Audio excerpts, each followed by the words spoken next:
국회 부의장도 하셨고 이 개헌 전국 등에 대해서 이슈에 대해서 한번 여쭤보고 의견 들어보겠습니다. 미 중앙은행 연준이 연방준비은행이 석 달 만에 기준금리를 다시 올렸습니다. 올해 2번 더 올릴 거라고 하는데요. 2부에서 조영무 박사 LG경제연구원이죠. 연결해서 한국경제에 미칠 후폭풍 한번 짚어보겠습니다.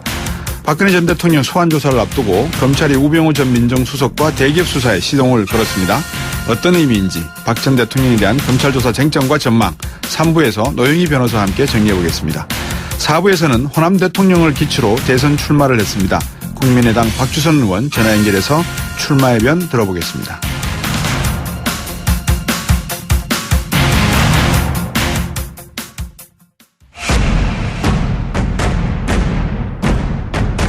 박수정의 뉴스 정면 승부. 네, 이제 5월 9일 대선까지 딱 54일 남았습니다. 상당히 많은 변수들이 있는데요. 그중에서 하나가 개헌 국민투표 이 문제인 것 같습니다. 앞에서 말씀드렸다시피 국회 부의장도 역임하셨고 더불어민주당 육선 중진 의원이십니다. 이석현 의원이십니다. 안녕하십니까? 네, 안녕하세요. 이석현입니다. 예, 이 의원님 이런 대선은 처음이시죠? 정말 그렇습니다. 대통령 보궐선거고 더구나 탄핵으로 인한 보궐선거 이거 정말 처음 있는 일입니다. 예. 지금 이 말씀하신 대로 육선을 하시면서 거의 한 24년, 30년 세월을 정치에 헌신을 하셨는데 이번 대선이 주는 시대적 과제가 무엇을 관통하고 있다고 보십니까? 예, 적폐를 청산하고 개혁을 해야 한다는 게 우리 시대의 과제다 이렇게 생각을 해요. 네. 국정원 개혁, 또 검찰 개혁, 재벌 개혁, 우리 사회 구석구석을 지난 10년간 캐캐묵은 우리 사회의 적폐를 청산하는 일, 그리고 또 이제 민생 경제, 일자리 만드는 일 등 국민의 먹고 사는 문제를 아울러 해결하는 게 대단히 중요한 과제다 이렇게 생각을 하고 있습니다. 그렇군요. 그런데 이번에 이제 말씀하신 적폐 청산, 그 중에 또 하나가 가장 기본이 되는 게 우리나라의 70년 된 헌법을 한번 개정해 보자는 거 아니겠습니까? 예, 예.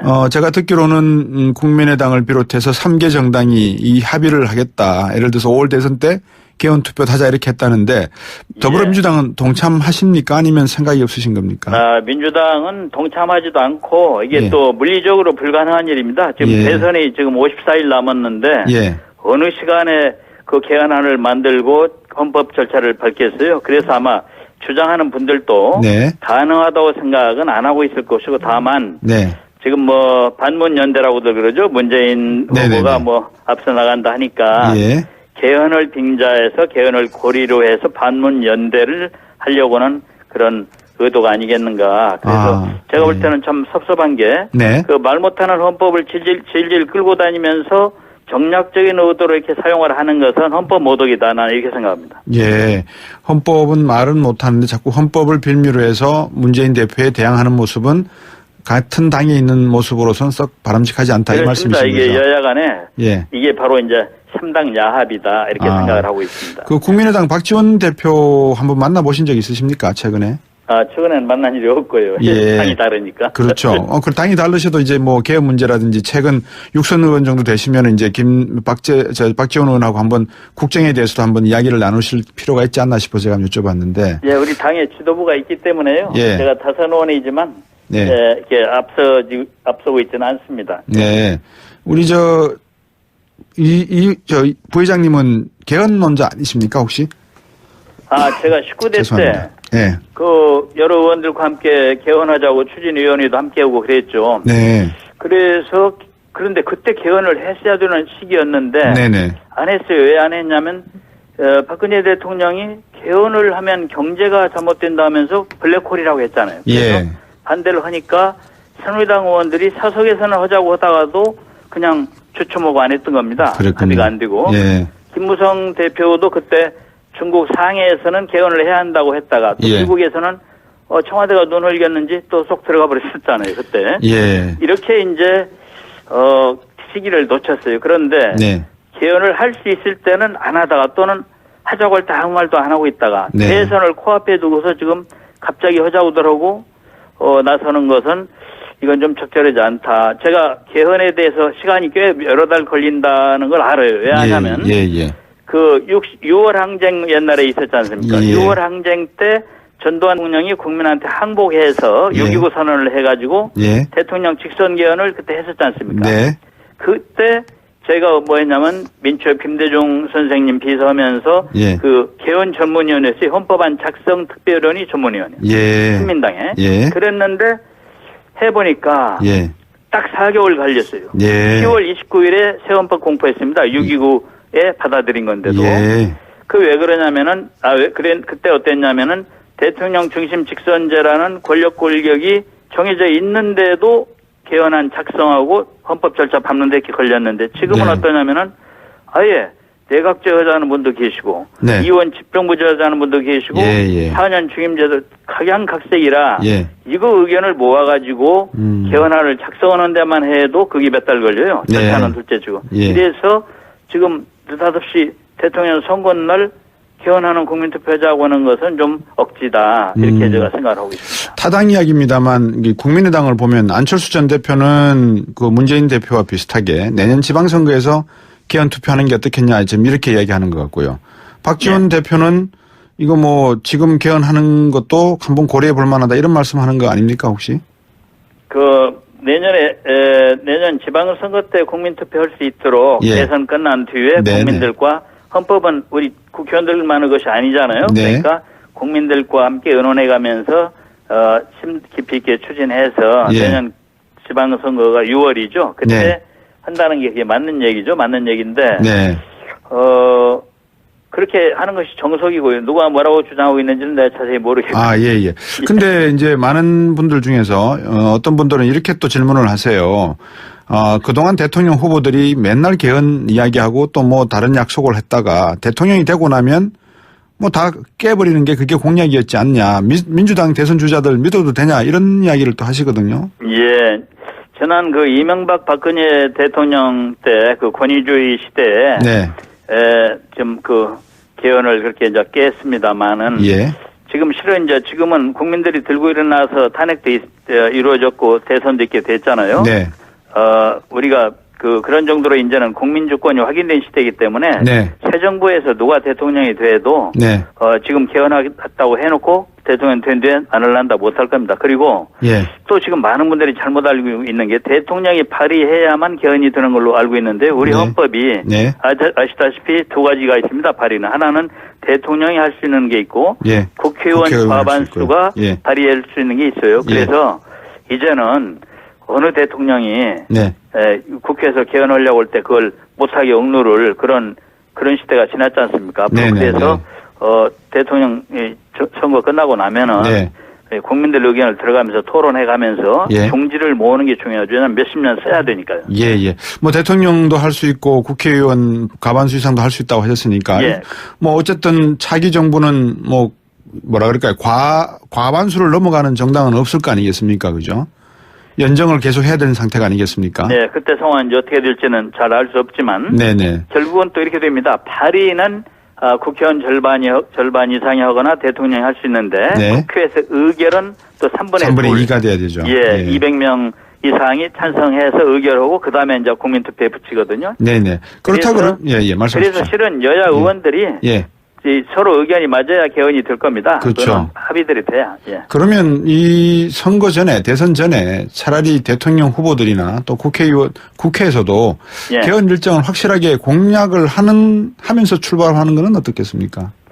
개헌을 하겠다는 말들은 후보들이 다 지금 아마 하고 있죠. 다 하고 있는데 지금 이제 그 내용에 대해서는 내용 자체가 대단히 중요한 핵심이니까 그걸 가지고 대선 전국에 지금 그걸 논의를 할 상황은 아니죠. 대선 끝나고 나서도 충분히 할 수 있는 거니까요. 그런데 임기를 만약에 3년으로 한다 내지는 5년으로 한다는 것은 만약 이것을 논의하는 대상이 된다면 조금 미리 이야기할 필요도 있는 부분이 있을 것 같아요. 3년이라 그러면 상당히 짧죠. 임기에 대해서는요.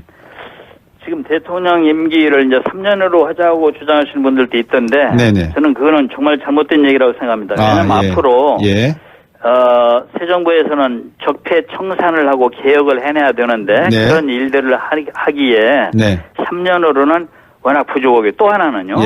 지금 3년으로 줄이자는 분들 얘기는 대통령 선거와 국회의원 선거를 한날 한시에 하자는 그 뜻 아닙니까? 선거를 맞추자는 거 아닙니까? 근데 그렇게 하면 안 됩니다. 왜 안 되냐면 국회의원들 대단히 중요한데 대통령 선거의 이슈에 가려 덮여가지고 네. 국회의원이 누가 나왔으며 검증도 못하고 서로 논쟁도 못하고 국회의원 선거를 하게 돼요. 대통령 선거에 말하자면 파묻히게 됩니다. 한단한시 하면. 그래서 대통령 국회의원 선거는 돈 몇백억 절약하자고 예. 국회의원을 함부로 뽑았다가는 앞으로 또 어떤 나라의 사태가 30억 없애서 4대강 만들고 또 자원외교에 막 100조 내빌고 막 이런 아까 좀 30억이 아니라 저기 뭡니까 24조죠. 이런 사태들이 날 수 있기 때문에 국회의원 선거권에 대해서 그건 제한이 될 수 있다 이렇게 생각해서 마치 무슨 떡장사가 떡 잘라 인심 쓰듯이 대통령 나오는 분들이 임기를 가지고 인심 쓰듯 하려고 하는 건 정말 시대 감각이 없는 거다 이렇게 생각합니다. 예, 뭐 인심 쓰는 것 같지는 않고 이제 나름대로 이제 다들 고민의 한 단면인 것 같고요. 방금 말씀해주신 그 부분을 사실 김종인 전 대표가 상당히 말씀을 많이 하신 부분이거든요. 근데 나가셨단 말입니다. 근데 이제 뭐 일부에서는 잘 나갔다 하는 분도 있는 것 같고 솔직히 말씀드려서 일부에서는 그렇게 나가실 것 모실 때와 반대로 나가시는 모습은 우리 당으로서는 바람직하지 않다 이런 말씀하시는 분도 계시고 좀. 우리 이석현 부의장께서는 어떤 느낌이십니까? 전 부의장께서는. 잘 나갔다고 생각은 안 하고요. 우리가 함께 잘잘못을 떠나서 함께 할 수 없다는 것에 대해서는 참 안타깝게 생각을 하는데요. 이왕 이제 물어주셨으니까 솔직하게 생각하면 좀 유감스럽기도 해요. 왜냐하면 탈당을 해도 이렇게 민감한 대선 때 딱 때 맞춰서 이게 얼마나 예민한 시기입니까? 그러니까 다른 세력들이 우리 당을 비난하는 하나의 얘기거리가 되고 있잖아요. 의미가 되잖아요. 그래서 정치인의 도리는 아닌 것 같다. 그런 생각이 들어요. 그래서 좀 김종인 전 의원께서 그렇게 해서는 안 해야 되는 거 아닌가. 이게 좀 지나치게 말씀드린다면은 저 같은 사람 나중에 장차 나이 먹으면 저렇게는 안 해야 되겠다. 하지만은 계기가 되기도 합니다. 근데 이제 또 뭐 저희들이 이야기 소위 호사가들의 입방에 오르는 내용들은 뭐 많은 직장인들이 이제 술 한잔 하시면서 이런 이야기를 하지 않습니까? 그 문재인 대표께서 이제 김 전 대표의 무조건 따르라. 정당 민주주의에 어긋나는 이런 어떤 그 정당 민주주의 정치는 좀 지양해야 된다라는 말씀을 하시니까 또 김종인 대표께서 패권적인 정치 행태를 가지고 있으면서 무슨 소리냐. 지금 혁신이라고 했지만 혁신한 게 뭐 있느냐. 이제 또 이런 말씀을 하시면서 약간 말씀드리고 오가는 그런 과정이 상당히 좀 불쾌한 면들이 좀 있는 것 같아요. 이건 어떻게 보셨습니까? 아마 말씀 내용들이 좀 오바되기도 하겠지만은 실은 우리가 이제 경제민주화를 하려고 노력을 많이 했지만 박근혜 이명박 정권 하에서 안 하려고들 하니까 우리가 힘이 약해서도 못했던 거죠. 그래서 이제는 정권을 바꿔가지고 경제민주화를 하려고 하는 단계인데 그렇다면 김종인 전 대표께서 정권 교체를 도와줘야 하는 것이 아닌가 오히려 탈당이 아니라 그래서 그리고 또 탈당해가지고도 또 보니까 경제민주화를 우리한테 못하게 억누른 사람들이 바로 새누리당이고 박근혜 정부였는데 바로 그 자유한국당과도 또 해서 만나시대요. 그런 거 보면은 이해가 안 되고요. 그래서 조금 솔직하게 말씀을 드리면 우리 김종인 전 대표께서는 경제민주화라고 5글자 써놓고 김종인 섬기기라고 6글자로 읽는 거 아닌가. 그래서 경제민주화를 위하는 게 아니라 본인을 누가 섬기고 전권 주고 그러면 거기 경제민주화 하는 거다 이렇게 생각하고 있는 건 아닌가라고 제가 좀 의심됩니다. 김종인 전 대표에게 한번 전화를 어떻게 인터뷰 요청을 해가지고 한번 여쭤봐야 될 대목인데 우리 이석현 부의장께서 말씀하신 내용을 좀 이렇게 순화해서 제가 한번 여쭤보도록 하겠습니다. 오늘 말씀 잘 들었습니다. 감사합니다. 감사합니다. 수고하세요. 더불어민주당의 이석현 의원이었습니다.